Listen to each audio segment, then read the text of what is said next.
Wala. Sabi dito sa impyerno ka talaga mapupunta. Dali na, malapit na next kid ko. Oh, ba't ka umiyak? Nagsisisi lang ako, pre. Dapat pala inayos ko na ang buhay ko dati pa. Sana nakinig na lang ako sa mga tunay na kaibigan ko. Gusto mo magbago? Oo. Titigilan mo na yung alak. Minsan. Anong minsan? Oo, titigilan ko na. Sige na nga.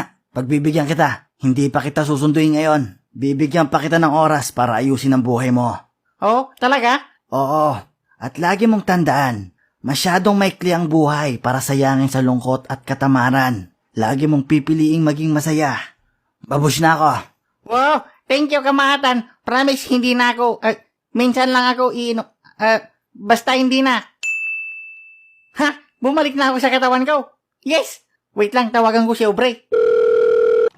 Hello, Aubrey. May gusto lang sana akong sabihin sa'yo, okay? Makinig ka. Nakausap ko si kamatayan kanina. Binigay niya ako ng second chance. At gusto ko lang sabihin sa'yo, sorry kung masyada akong naging sakit sa ulo mo. Alam ko, di mo ako sinasagot dahil sobrang adik ko sa alak. Or dahil sa wala akong trabaho. O dahil sa mabaho ako. Pero, Aubrey, gusto ko lang tandaan mo, magbabago na ako. Para sa'yo. I love you, Aubrey. Nag-edit ka na rin pala, pre. Gigi.